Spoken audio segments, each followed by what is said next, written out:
Hey, it's Benji Cole, son of Al Cole from CBS Radio, welcoming you to another edition of People of Distinction, the talk that gives an in-depth view of some of the most dynamic, intelligent, and successful people on the planet. Run to our website, peopleofdistinction.org, for more info, or you can email me directly at benji@alcoleenterprises.com.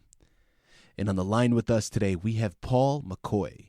We'll be discussing his fantastic book, Glow of the Red Star, available at Amazon and Barnes & Noble.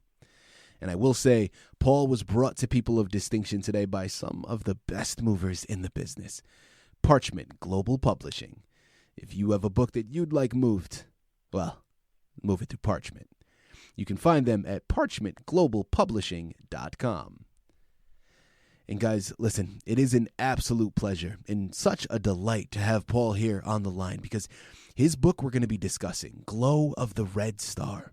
It's such a fantastic book with a great message underneath it, okay? And listen, if there's anybody that is an embodiment of a dreamer, it is definitely myself, right? This is something that I truly, truly believe in, something that really resonates with me on so many different levels.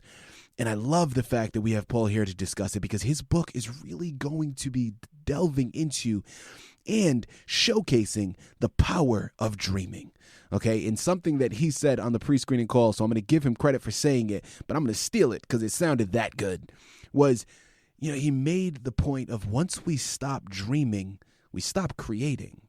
And I really loved when he said that because, again, for me, this is something right up my alley. It's something that I can resonate with. It makes so much sense.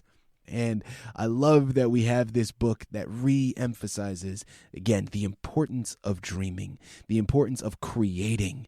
So without further ado, let's bring him here on the line with us. Paul, first and foremost, thank you so much for being a guest with us today on People of Distinction. Thank you. I appreciate you calling me and getting me in here and giving me a chance to show Glow of the Red Star to people because it's a message of you got to care about each other, and the only way this world is going to get better if we start dreaming and be, human beings and treat each other the same. Yes, sir. And create. Elon Musk is going to take us to Mars, so we got to get there with him. There you go. There you have it. Paul, listen, let's not wait any longer. Let's jump right in. What sparked you to create Glow of the Red Star? Well, it was actually created from a dream. I had a dream one night, a very vivid dream about a guy who walks into a territory that, he was totally lost. And when he returned from that, he left his soul behind because he knew that he had to go back and find a way to get his soul behind. That he left behind. So what happened is he, just started dreaming, I guess. And then by using his dream and his imagination, he could take himself into different worlds. And that's what we need to do, is learn how to teleport by using our minds first before we can ever time travel. Because until you can travel somewhere in the future with your mind, there's no way you're going to take yourself there materially. Absolutely. The Red Star leaves that message. There you have it. Now, how did you visually see your character's effect on your audience? Well, there's some bad guys in my story, sort of. It's also going to have them connected to some of the villains in the world. So even though you're trying to prosper in these days, there's also bad people trying to hold you back. Just like in this book, when Tom Sanders, just before he gets ahead, his own friend is going to try to betray him. I don't want to give that up, but his own friend will betray him in this story, on his way of trying to find his way through this time travel thing, and saving his friends. Glow of the Red Star is going to be big. Once you read it and you come into a connection with the characters, because I wrote the story in present tense. You don't see too many stories written in present tense. Mm-hmm. And you're going to be able to get to know the characters and become the characters as we read it. Absolutely. A concept that you discuss in your book, and you've brought up already, but something that I am, personally curious about, definitely have interest in, as time travel is a part of Tom's journey, how relevant do you think it'll be in the future? It's going to be very relevant because that's going to be part of who we are as humans. Once we learn to elevate our mind, open our third eye, and see what we can actually do, we can start visualizing ourselves being greater. Man is not meant to work for other men. Man is meant to work for themselves and make themselves better to help humanity. And I think once they see, individuals like Tom Sanders, who takes on this adventure in Mexico, an ex-Navy SEAL, he's seen the adventure, but there's something about the story that draws him to it. And that's what's going to make us different. We have to do something different outside ourselves. Take that adventure, Absolutely.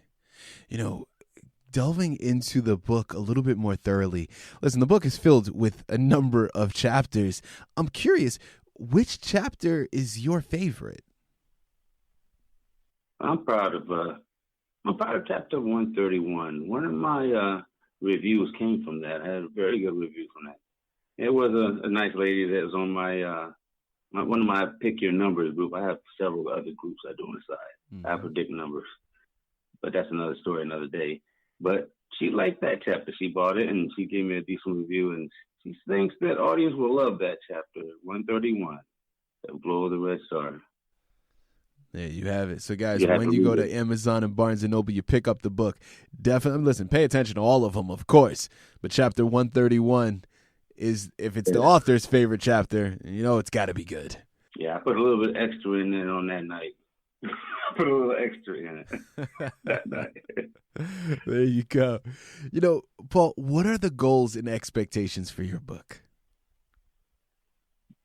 Well, with the team that I'm dealing with now at Parchment, I like the people here.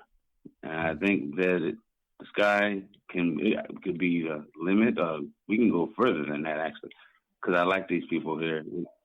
I like dealing with you guys, and it's very friendly and very family-like. I can see a movie. I can see a movie in the future, no doubt, maybe a series. And I'm working on 2 other books possibly. And if I get some influence, I could work on those 2 and do a mini series, with those 2. There you have it. Listen, before we go any further, I can definitely attest. I mean, the representatives there at Parchment Global are fantastic. We've been working with them for quite some time, and they're always very professional, very much on top of their game, and just a great working relationship that we've been able to establish. So I definitely can attest to everything that you're saying. They're absolutely wonderful. No, I feel like they're taking me on like their own personal baby. Mm-hmm. There you go. Now, next question that I have for you, Paul, is, who would you say is the most dangerous character in Tom's story? Oh, that would be no doubt Peter Stanley. He's the guy that he could be your next door neighbor, and one day he flips out at a job, and now he wants to take out 20 people at the Walmart. Mm-hmm. That's Peter Stanley. He's a practicing narcissistic. So he could be like your Ted Bundy. He's a right next door neighbor. He can take your life if he feels like he has a bad day and go right back to work and have dinner at work and lunch at work, whatever. He can carry on with his own day. Those are dangerous people that you can't tell. That's why I think he's the most dangerous one. And when you see some of the things he's doing or read about the things he's done or doing in the book, you'll understand. Fantastic. Now, how long did it take to create Glow of the Red Star? Took me a total of 7 years from beginning to end. Wow. Surprisingly enough, the last day that I finished and put it in to be published was the day that I went in for my cancer surgery. So I had cancer of my Hodgkin's lymphoma, and so I had operation that same day. I actually, started my promotion of the first round of getting it published. So 7 years.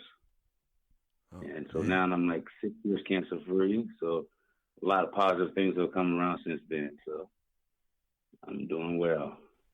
Absolutely. Well, listen, fantastic. It's wonderful to hear, and all continued success to you. Now, Paul, we know 7 years. I mean, listen, that is quite the testament and dedication that you put to creating this book. Now, I know you quickly touched up on it a little while ago where you were talking about you have ideas, or at least have started other books as well. Next question I'd love to ask is, listen, do you plan on writing another book? If the audience wants me to, if I have an audience, yes, of course. But, I have a feeling I kind of like to do the short story theme, the quick hitter messages. Because human attention span only lasts about 15 minutes. Absolutely. In a movie. If you can't grab a person in 15 minutes or the first 2 pages of a book, it's over. I don't care how good it is in the middle of the chapter. So I got to make sure it's right. If the things are turned out right, people want it. Oh yeah, I put an effort into it. If there's not enough people want it, another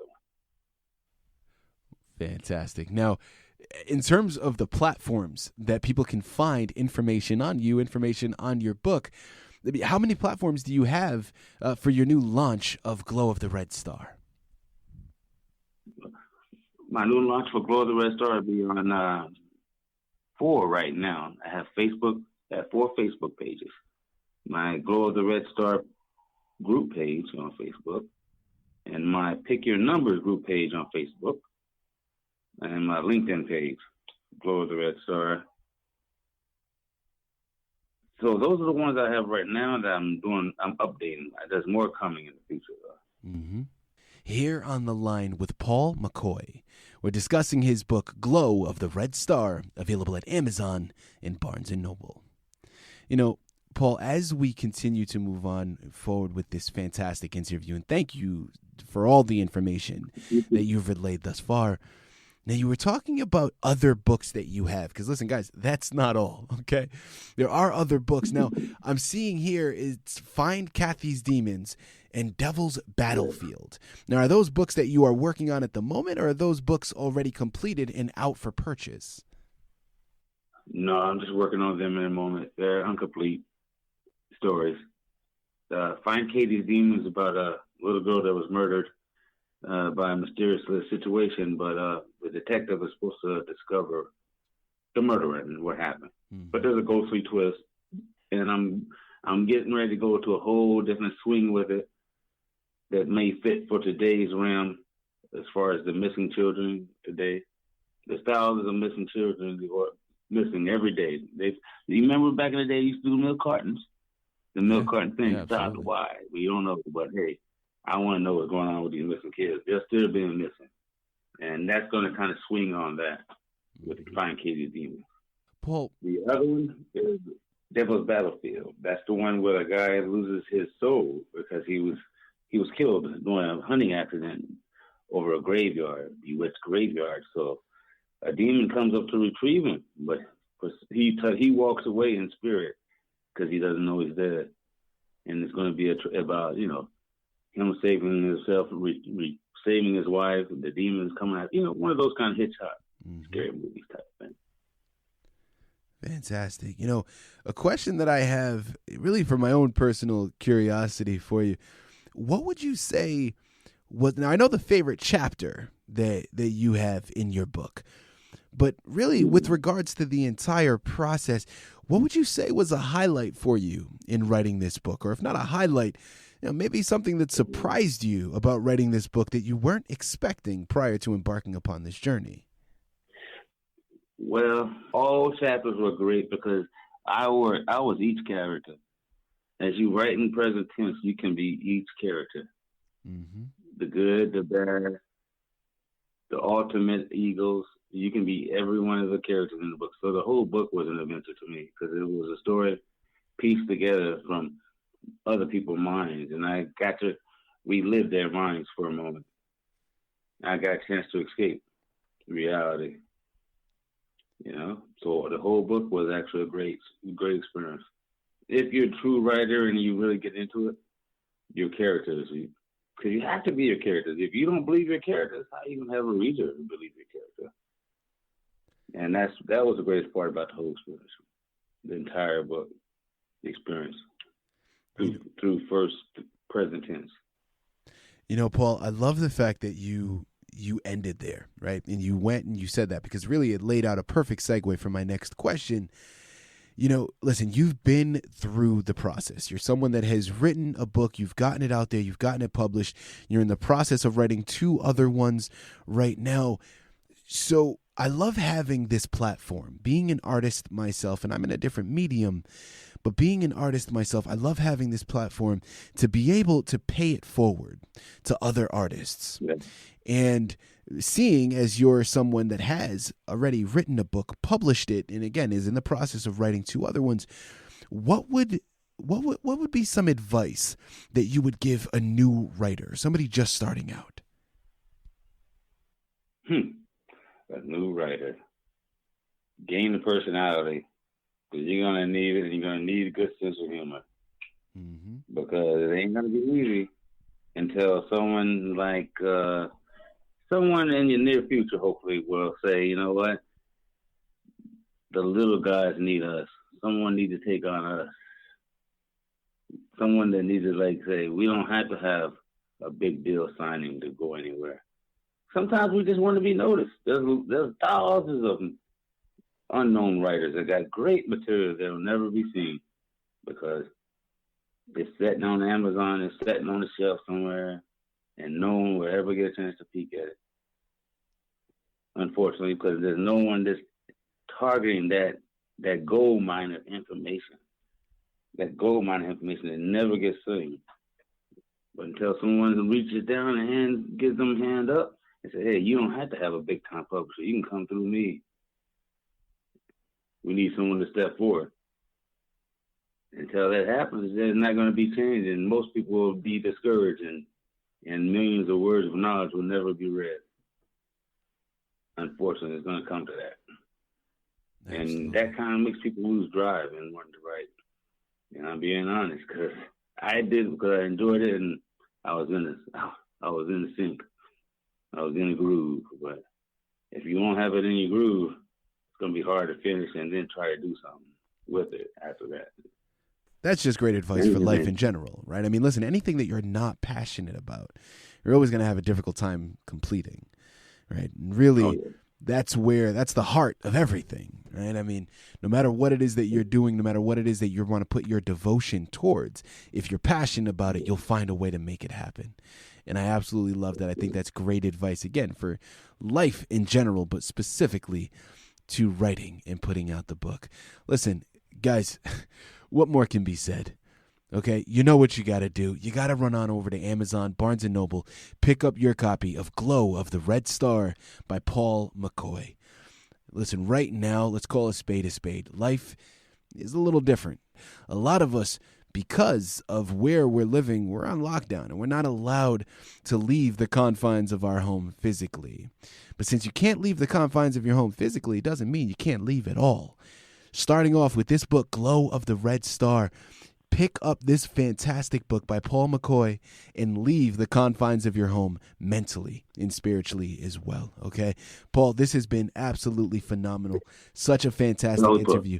Well put. Listen, Paul, there's really nothing else to be said. Again, thank you so much for being a guest with us today on People of Distinction.